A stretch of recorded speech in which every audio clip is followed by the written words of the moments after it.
이 시간에 하나님의 말씀 먼저 읽겠습니다. 에스겔 구약성경 에스겔 1장 1절에서 4절 말씀입니다. 구약성경 1151쪽쯤 됩니다. 에스겔서 1장 1절에서 4절까지의 말씀 우리 같이 한 목소리로 4절인데요. 같이 우리 크게 한번 같이 읽습니다. 시작. 서른째 해 넷째 달 초닷새에 내가 그발 강가 사로잡힌 자중에 있을 때에 하늘이 열리며 하나님의 모습이 내게 보이니 요야긴 왕이 사로잡힌 지 5년 그달 초닷새라. 갈대아 땅 그발 강가에서 여호와의 말씀이 부시의 아들 제사장 나 에스겔에게 특별히 임하고 여호와의 권능이 내 위에 있으니라. 내가 보니 북쪽에서부터 폭풍과 큰 구름이 오는데 그 속에서 불이 번쩍번쩍하여 빛이 그 사방에 비치며 그 불 가운데 단쇠 같은 것이 나타나 보이고. 아멘. 오늘 설교의 제목은 하늘이 열리다입니다. 하늘이 열리다. 지난주까지는 새로운 선택이라는 주제로 이제 10번 시리즈 설교했는데요. 이제 앞으로 4월에 부활주일도 있고요. 또 5월 첫 주, 둘째 주 되면 이제 어린이주일, 어버이주일 이렇게 행사가 계속 있어서 당분간은 이제 제목 설교하고 또 절기 설교를 할 것 같고요. 그리고 이제 마치면 한 5월 중순부터는 이제 주일 예배 시간에는 베드로전서 이제 강해를 하려고 합니다.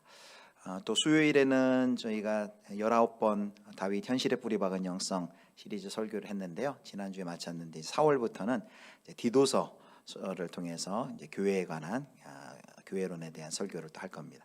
금요일에는 지금 주기도문 학교 진행되고 있습니다.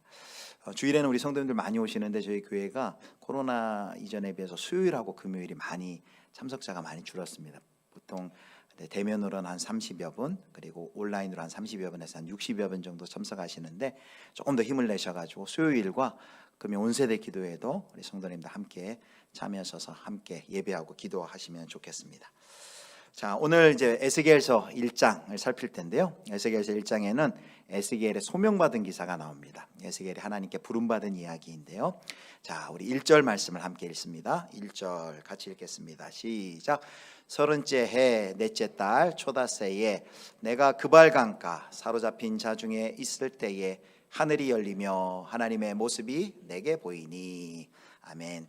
시작을 서른째 해 넷째 달 초닷새 4월 5일 30년 4월 5일에 이렇게 시작합니다. 이 30년이 무슨 30년이냐 학자들마다 의견이 분분한데요. 가장 많은 의견이 에스겔의 나이다라는 의견입니다. 에스겔이 만 30세가 된 4월 5일에 이런 뜻입니다. 그런데 그가 지금 어디에 있냐면 그발강가에 있습니다. 그발강가. 그발강가 왜 그발강가에 있나요? 뭐 관광하러 갔나요? 그 뒤에 보니까 사로잡힌 자 중에라고 말하고 있습니다. 주전 597년 남왕국 유다가 바벨론의 2차 침공을 받고 이제 멸망합니다. 그때 여호야긴 왕과 함께 포로로 이 에스겔이 끌려간 것이죠. 끌려간 곳이 어디냐면 그발강가예요. 거기는 말하자면 이제 다수의 포로민들이 함께 모여 사는 포로민 정착촌 같은 곳이죠. 그래서 시편 137편 1절을 보면 그 아픔과 슬픔을 이렇게 시로 표현하고 있습니다. 시편 137편 1절 제가 읽겠습니다. 우리가 바벨론의 여러 강변 거기 앉아서 시온을 기억하며 울었도다. 자신들의 기업을 뺏기고 포로로 다른 나라에 끌려와서 그곳 강변에서 함께 울면서 고향 땅을 기다리며 돌아갈 날을 기다리면서 슬퍼하며 우는 모습이 시편 137편에 잘 나와 있습니다. 자, 그렇게 포로로 귀환할 날을 손꼽아 기다리고 있는 그 시절이 얼마나 지났냐면요. 2절 보겠습니다. 2절 포로로 잡힌 지 얼마가 됐는지가 기록이 되어 있습니다. 요야긴 왕이 사로잡힌 지 5년 그달 초닷새라. 그러니까 지금 하나님의 환상을 본 나이가 이제 에스겔이 이제 30세가 됐을 텐데 요야긴 왕과 함께 붙잡혀 온 지가 5년이 되었대요. 그럼 지금 30세니까 5년 전에 붙잡혀 왔으면 붙잡혀 왔을 때 나이는 에스겔의 나이는 몇 살이 될까요? 30에서 5살 빼면 25살, 한참 청년일 때입니다. 청년일 때. 그리고 이 25살 이때는 이제 에스겔이 그 뒤에 3절에 나와 있지만 제사장으로 자기 자신을 소개하는데 나라만 멸망하지 않았다면 그곳에서 예루살렘 성소의 제사장으로 25살부터 이제 제사장을 수행할 그 준비를 해서 30살이 되면은 정식으로 제사장으로 섬겨야 할 그 에스겔인데 지금 나라가 멸망해서 지금 끌려온 것입니다. 여기 이 1절에 보면은 정확하게 날짜들을 기록하고 있어요. 30째 해 넷째 달 초닷새, 또 2절에 보면 사로잡힌 지 5년 그달 초닷새. 에스겔이 그만큼 정확하게 이 날짜들을 기록하고 있는 거예요. 마치 우리 군대 가면요, 군인들이 하는 일이 뭐냐면 병영수첩에다가 내가 제대할 날이 얼마나 남았나라고 이렇게 기록을 합니다. 뭐 제대할 날 730일, 540일 이렇게 줄여 나갑니다. 그만큼 제대하고 제대할 날을 그만큼 사모한다는 것이죠. 여기 이렇게 이런 날짜들을 자세히 기록한 것은 이 에스겔이 얼마나 그 고토로 돌아갈 날을 사모하며 기다리고 있었는지를 우리에게 보여줍니다. 자, 더 우리를 가슴 짠하게 하는 것은 3절입니다. 3절 보면 자기 자신을 이렇게 소개합니다. 우리 3절 말씀 같이 읽겠습니다. 시작. 갈대아 땅 그발 강가에서 여호와의 말씀이 부시의 아들 제사장 나 에스겔에게 특별히 임하고 여호와의 권능이 내 위에 있느니라. 자기 자신을 뭐라고 소개하냐면요, 지금 포로로 끌려와 있는데 예루살렘의 성소에서 제사장 하고 있는 것도 아닌데 지금 끌려와 있는 자기 자신의 정체성을 이렇게 얘기합니다. 부시의 아들 제사장 나 에스겔에게 말합니다. 사독 계열의 제사장인 아버지 부시를 이어서 자기는 제사장이다라고 말해요. 포로로 끌려왔지만 자기가 제사장이래요. 포로로 끌려오지 않았다면 제사장이 예루살렘 성소를 지키는 제사장이 되었겠죠. 그러나 포로로 끌려와서 참혹한 생활을 하고 있지만 자기 자신은 하나님의 성소를 섬기는 제사장이다라는 그 정체성을 잊지 않고 있습니다. 그래서 하나님께서는 이 예루살렘 성소의 제사장은 되지 못했지만 이 에스겔을 부르셔서 이제 하늘 성소를 섬기는 제사장으로 이제 삼으시는 장면이 바로 에스겔 1장에 기록이 되어 있습니다. 성도 여러분, 한번 이 에스겔의 입장을 생각해 보세요. 25살 꿈 많은 젊은 시절 청년 때 이제 하나님의 백성으로 이스라엘의 성소 예루살렘 성전을 섬길 제사장으로 이렇게 꿈 많은 그런 청년이 나라가 망해버렸어요. 나라가 망하니까 나라가 망했으니 개인의 미래도 없었던 것이죠. 아마 질문했을 거예요. 하나님, 도대체 이게 어떻게 된 일입니까? 이 나라가 왜 하나님 섬기는 이 나라 유다가 왜 멸망했습니까? 도대체 이 나라의 미래는 어떻게 되는 겁니까? 그리고 내 미래는 도대체 어떻게 되는 겁니까? 이 청년 에스겔에는 해결할 수 없는 그런 질문들이 많이 있었을 것입니다. 요즘 시대 우리 청년들이 참 어려운 시절과 세상을 보내고 있는데 아마 우리 청년들에게도 이런 질문들이 있겠죠. 하나님, 도대체 왜 하나님이 함께 하시면서 이런 일이 일어납니까? 도대체 내 미래는 어떻게 됩니까? 뭔가 풀리지 않고 해결되지 않는 자신의 삶을 바라보면서 이런 질문을 할 수밖에 없을 것입니다. 그런데 바로 그런 에스겔에게 하나님께서 나타나셔서 놀라운 일을 보여주십니다. 그 하나님께서 보여주신 그 놀라운 핵심이 1절, 우리가 읽은 1절 하반절에 나와 있습니다. 거기 1절에 뭐라고 되어 있냐면은 내가 사로잡힌 자 중에 있을 때에 하늘이 열리며 하나님의 모습이 내게 보이니 그랬습니다. 여기 하늘이 열리며 하나님의 모습이 내게 보였다, 이게 수동태로 되어 있죠. 그래서 오늘 설교의 제목이 하늘이 열리며입니다. 하늘이 열리며. 조국이 패망하는 깊은 절망을 경험했던 이 에스겔이 자기 자신의 개인과 자신과 공동체의 비극을, 절망을 이겨낼 수 있는 힘을 어디서 얻었냐면 하늘이 열림 가운데 그가 경험한 것입니다. 여러분, 여기 보니까 하늘이 열리며 하나님의 모습이 내게 보였다 그랬는데 개정 성경은 하나님의 모습이라고 번역을 했는데 요 개정 성경 전에 이제 개역 성경에는 이렇게 번역했습니다. 하나님의 이상이 내게 보이니라. 그리고 표준 세번역 성경에는요, 하늘을 열어 보여주신 환상이라고 표현을 했습니다. 하늘을 열어 보여주신 환상. 그리고 영어 성경 NIV 성경에는 하나님의 비전이 내게 보이니라고 했습니다. 그래서 하나님의 그 모습을 직접 봤다기보다는 하나님이 보여주시는 환상을 봤다라고 해석하는 게 조금 더 정확할 것 같습니다.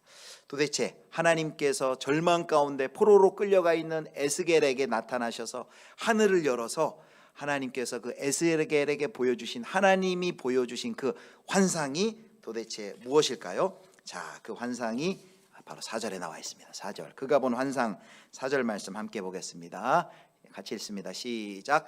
내가 보니 북쪽에서부터 폭풍과 큰 구름이 오는데 그 속에서 불이 번쩍번쩍하여 빛이 그 사방에 비치며 그 불 가운데 단쇠 같은 것이 나타나 보이고. 에스겔 이제 1장 4절부터요. 사실 에스겔이 본 환상이 쭉 기록이 되어 있습니다. 그래서 마지막 이제 28절까지 나타나 있는데요. 거기 에스겔의 본 환상의 모습을 이렇게 설명을 합니다. 북쪽에서부터 폭풍과 큰 구름이 온다. 그리고 그 속에서 불이 번쩍번쩍한다. 그리고 빛이 사방에 비친다. 이렇게 말합니다. 여기 폭풍, 큰 구름, 그리고 인간의 찬란한 번쩍이는 불 빛나는 광채는 뭘 의미하냐면요, 인간의 육안으로는 도저히 감히 쳐다볼 수 없는 하나님의 그 찬란한 영광스러운 모습, 하나님의 초월적인 임재를 이렇게 표현하는 것입니다. 그리고 특별히 이게 북방에서 오는 폭풍이다라고 했을 때는 하나님의 심판의 이미지가 이 가운데 들어 있습니다. 그런데 그렇게 하나님의 찬란한 하나님의 임재 가운데 특별히 에스겔이 본 것이 있어요. 그것이 바로 4절 맨 뒤에 하반절에 보면 뭐라고 나와 있습니까? 거기 불 가운데, 그 불 가운데 단새 같은 것이 나타나 보인다. 불 가운데 단새, 이걸 세번역 성경은 이렇게 번역을 했습니다. 불 속에서 빛나는 금부치의 광채.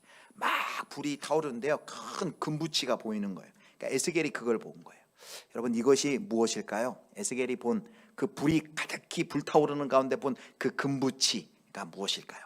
그게 무엇인지 이제 1장 4절부터 쭉 그 환상을 설명하다가 그 에스겔이 본 환상의 정체를 에스겔서 1장 26절에 이렇게 말해주고 있습니다. 1장 26절 우리 같이 읽습니다. 시작. 그 머리 위에 있는 궁창 위에 보좌의 형상이 있는데 그 모양이 남보석 같고 그 보좌의 형상 위에 한 형상이 있어 사람의 모양 같더라. 아멘. 이겁니다. 에스겔이 그 불이 번쩍번쩍하는 가운데 본 그 쇠붙이, 그것이 뭐예요? 26절에 나온 것처럼 보좌의 형상. 에스겔의 눈을 열어 하늘을 열어 에스겔에게 보여주신 하나님이 보여주신 환상의 정체가 뭐라고요? 하늘의 보좌.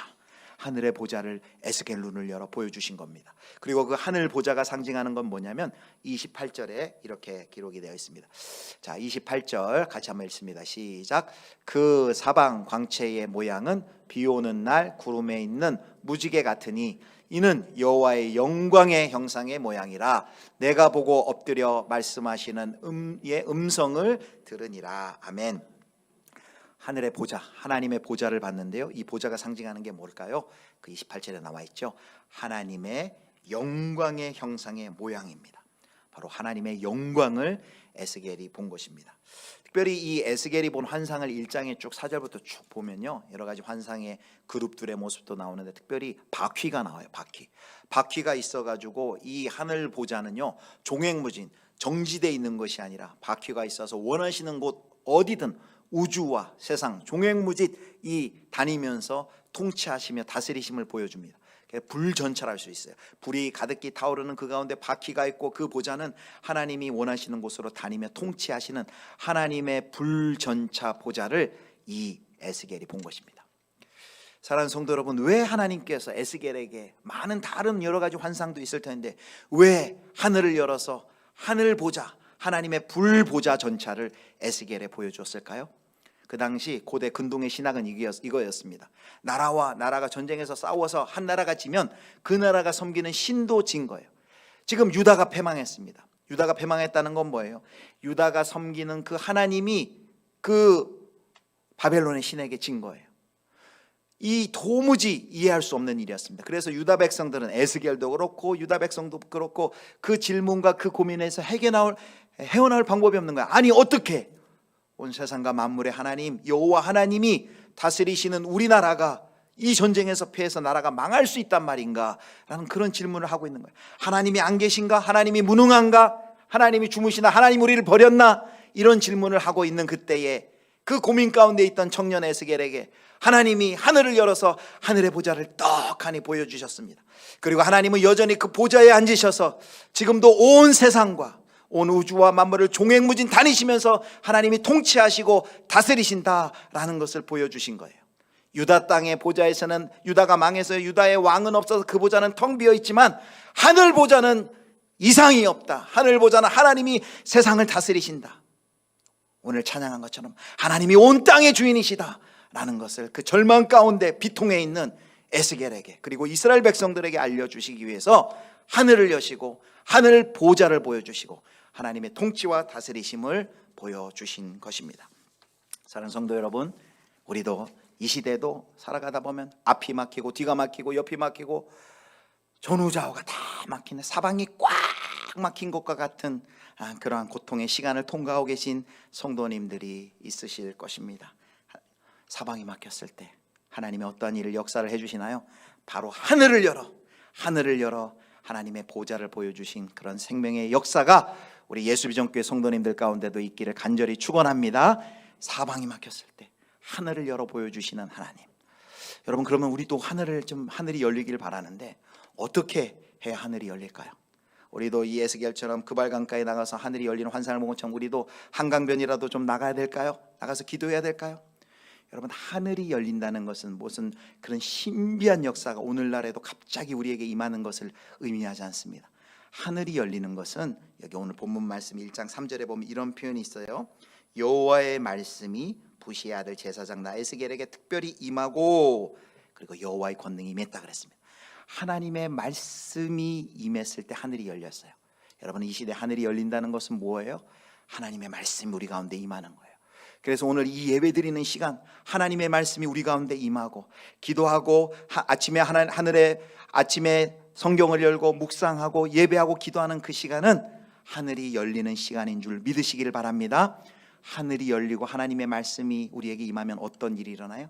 하늘이 열려 에스겔을 마치 부양시켜서 공중 하늘로 높은 곳으로 올려서 자기의 그 제한적이었던 자기의 그 인생과 이스라엘의 미래를 볼 수 있게 한 것처럼 하늘이 열린다는 것은요, 말씀을 통해 우리의 관점이 완전히 바뀌어지는 걸 얘기해요. 말씀을 통해 세상과 개인을 향해 바라볼 때 하나님의 눈으로 하나님의 시각으로 나 자신과 나 자신의 미래와 온 세상을 바라보는 것을 이야기합니다.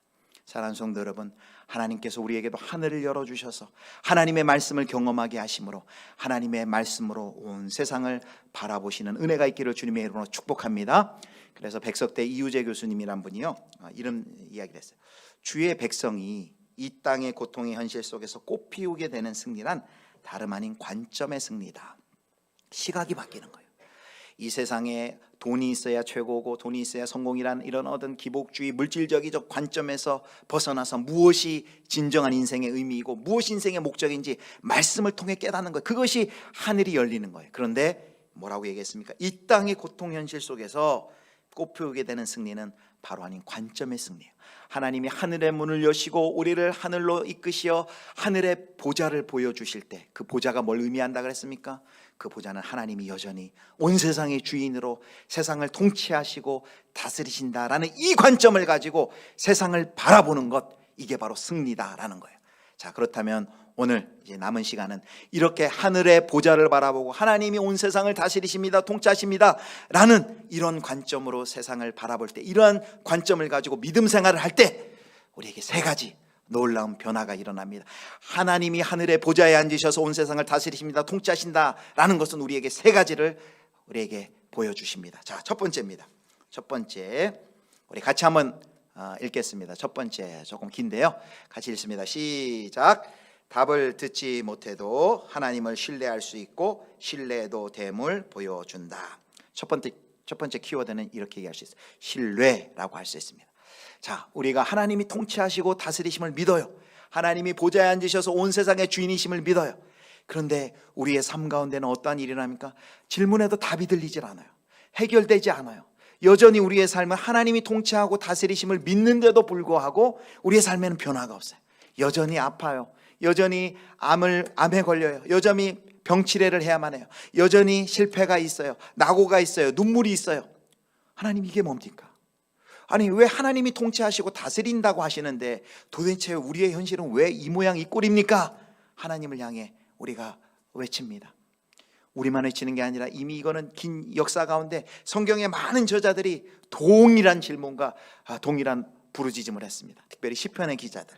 자, 시편 13편 1절 다윗의 시 한번 보겠습니다. 우리 같이 읽겠습니다. 시작. 여호와여 어느 때까지니까 나를 영원히 잊으시나이까?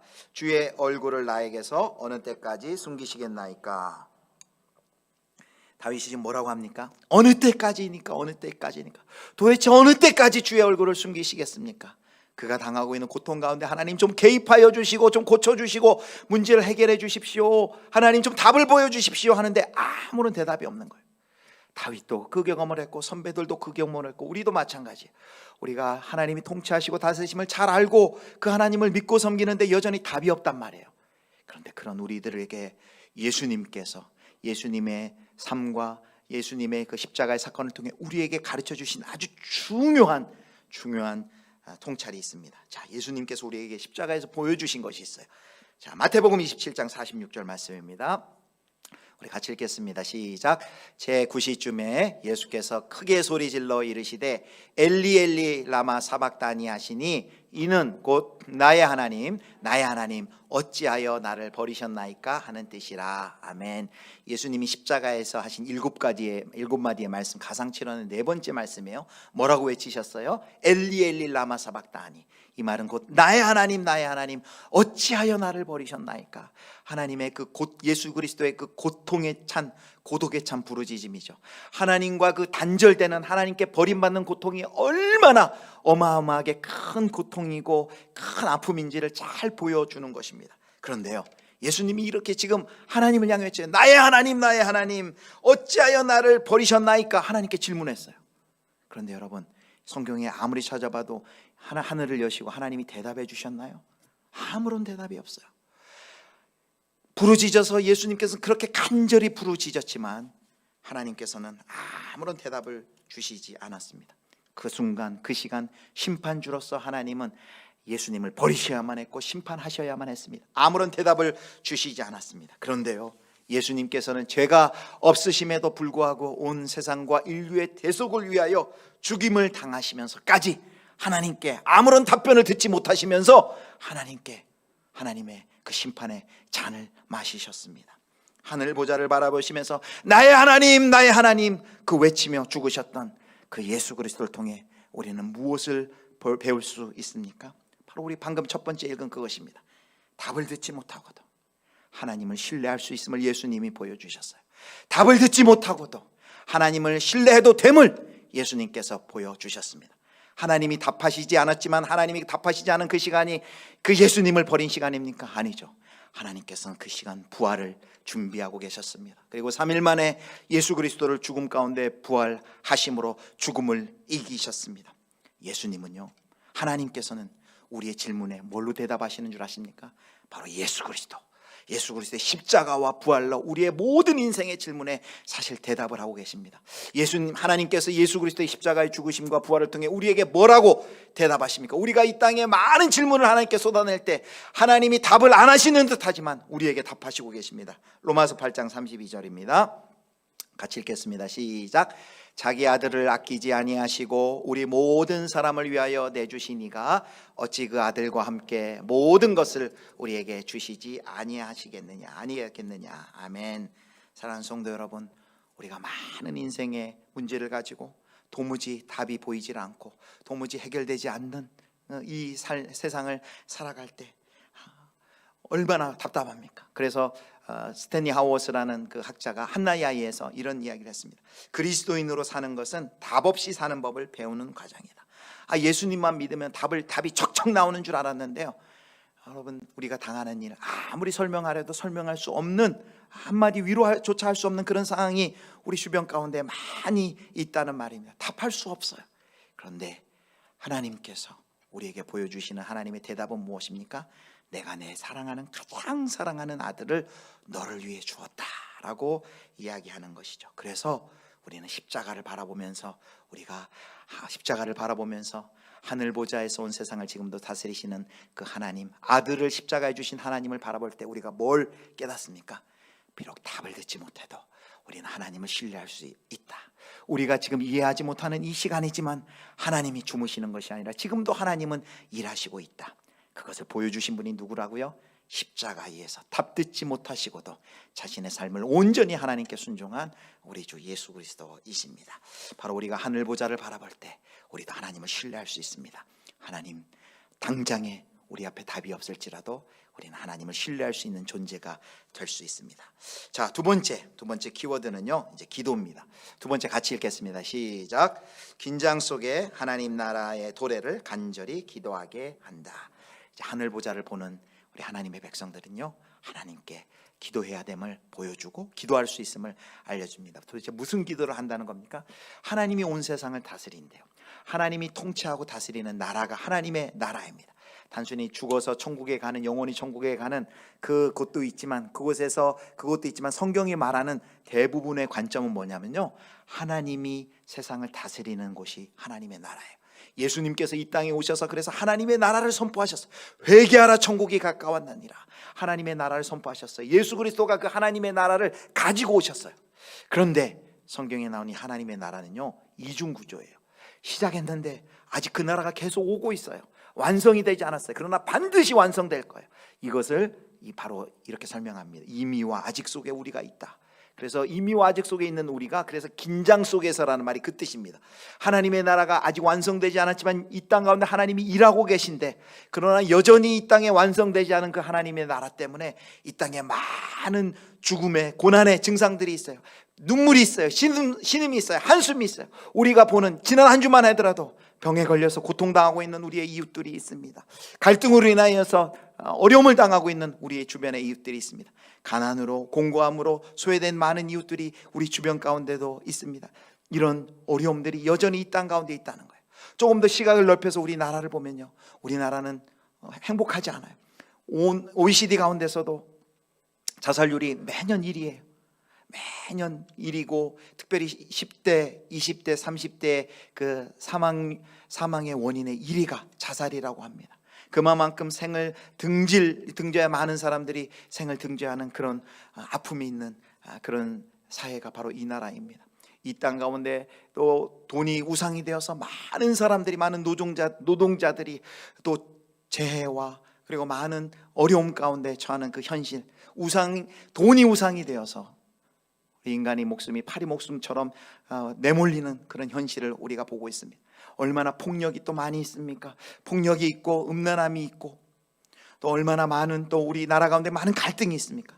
남녀 간의 갈등, 지역 간의 갈등, 이념의 갈등, 빈부의 갈등, 이런 갈등으로 갈기갈기 찢어져 있는 이 땅에 아직 하나님의 나라가 완성되지 않았다는 것을 여실하게 보여주고 있습니다. 자, 그렇다면 하늘이 열어서 하늘의 보좌를 보는 우리 하나님의 백성, 도대체 이 땅 가운데 뭘 하고 있어야 되겠습니까?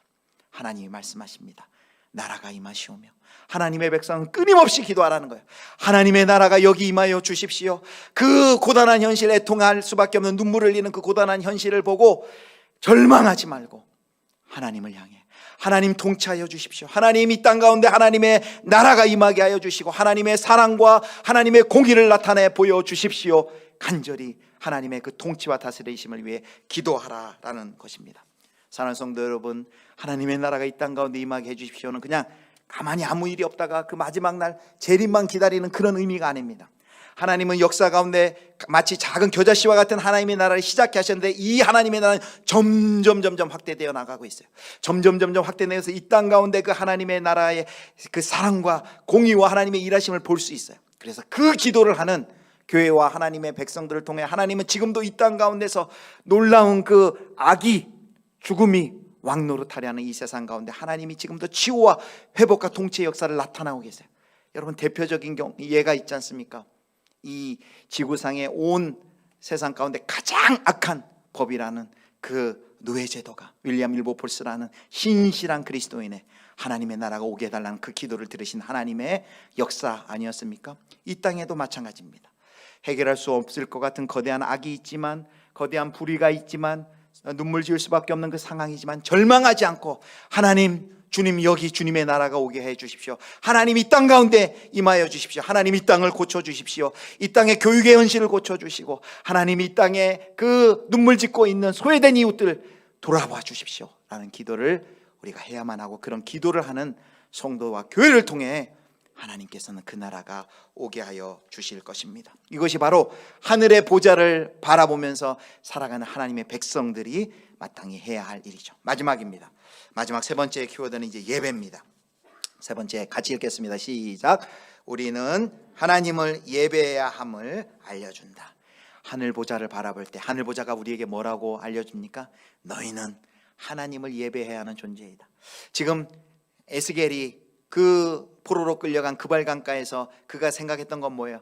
이 땅의 온 땅의 주인이 느부갓네살 왕이다 라고 생각했어요. 느부갓네살의 그 정치, 느부갓네살의 군사, 느부갓네살 바벨론의 그 풍요로움이 온 세상을 마치 다스리고 통치하는 것과 같은 세상 속에서 바벨론 땅에서 느부갓네살을, 그 바벨론을 찬양하고 예배하길 강조하는 그 땅 가운데서 하나님이 하늘을 열어 하늘의 보좌를 보여주시며 내가 온 만물의 주인이고 세상을 지금도 역사를 내가 다스리고 있다라고 보여주신 것은 뭘 요구하는 것입니까?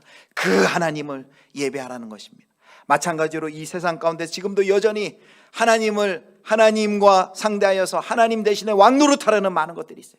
대표적인 것이 돈이고 권세고 명예고 세상의 성공이 왕 노릇하려는 이 시대 가운데 하나님이 하늘의 보좌에 앉으셔서 세상을 통치하고 다스리심을 우리가 바라보고 믿는 성도들은 무엇을 해야 됩니까? 아니다! 하나님이 온 세상과 만물의 주인이심을 고백하면서 그 하나님만 예배하는 것이죠. 그런데 하나님을 예배하는 건 또 어떤 의미가 있습니까? 우리가 주일마다 이렇게 모여서 예배하는 것은 종말에 하나님께서 반드시 승리하실 것이다, 하나님의 나라가 완성하시고 하나님이 모든 죽음과 악의 권세를 멸하시고 하나님이 승리하실다는 것을 믿음으로 우리가 모여서 미리 우리가 승리하며 축제하는 것입니다. 그리고 그 전투 가운데 힘겨워하며 애쓰고 고통당하는 우리 믿음의 동지들을 격려하는 거예요. 우리는 반드시 승리할 거야, 힘내세요, 우리는 반드시 이길 것입니다, 그날에 승리할 것입니다. 우리에게 당한 그 어려움, 힘든 그 하나님 나라의 전투를 잘 감당할 수 있도록 성도들을 격려하는 시간입니다. 사랑하는 성도 여러분, 하나님의 보좌를 보는 사람은 하나님을 예배하고 종말의 승리를 확신하며 모일 때마다 하나님을 예배하고 삶으로 하나님을 예배하는 사람입니다. 말씀을 맺도록 하겠습니다. 오늘 에스겔, 그의 인생이 완전히 파탄나고 25 청년의 때에 포로로 끌려와 그발강가에서 포로 수용소에 끌려있던 그에게 하늘의 문을 열어주셨습니다. 마찬가지로 우리도 마찬가지입니다. 코로나 시절을 통과하며 우리도 에스겔처럼 앞뒤 좌우가 다 막히고 도무지 답이 없는 인생과 같은 이 시대를 살아갈 때 도대체 우리는 어디서 해결함을 받을 수 있을까요? 하나님께서 우리 모든 성도님들, 전후좌우 앞뒤좌우 모두가 막혀있는 우리 성도님들에게 하늘을 열어주시고 하나님의 보좌, 하나님이 통치하시고 다스리심을 다시 한번 우리 성도님들에게 확인시켜 주시기를 간절히 소망합니다. 하나님이 통치하시고 다스리신다는 그 보좌를 보는 사람들, 세 가지, 어떠한 관점을 가지고 이제 세상을 살아갈 수 있게 됐습니까? 세 가지입니다. 세 가지. 첫 번째, 답을 듣지 못해도 하나님을 신뢰할 수 있습니다. 신뢰할 수 있습니다. 당장 하나님이 답을 보여주시지 않아도 하나님 그 시간 주무시고 하나님 노시고 하나님이 일을 안 하시는 것이 아니라 하나님의 일을 행하시고 하나님의 부활을 하나님 계획하고 계시다는 걸 믿을 수 있습니다. 두 번째, 그 긴장 속에 하나님이 통치하시고 다시는 그 나라가 반드시 완성될 것을 믿고 하나님의 나라의 완성을 위하여 우리는 하나님께 기도할 수 있습니다. 세 번째, 그 하나님이 온 세상을 다스리고 온 땅의 주인이신 그 하나님만 경배받으시고 찬양받으십시오. 하나님이 반드시 그 나라를 완성시키실 것입니다. 그것을 믿고 축하하며 우리는 예배할 수 있습니다. 하늘의 보좌를 본 사람은요, 하나님을 신뢰하고 하나님께 기도하고 하나님께 예배할 수 있습니다. 우리 마지막으로 한번 따라해 주시겠습니까? 하늘 보좌를 본 사람은 신뢰하고 기도하고 예배합니다. 사랑하는 성도 여러분, 하늘의 문 열어주시고 하늘 보좌를 여러분에게 보여주심으로, 말씀을 통해 보여주심으로 하나님을 신뢰하고 하나님께 기도하고 하나님을 예배하는 그런 귀한 믿음의 삶 사실 수 있기를 주님의 이름으로 축복합니다.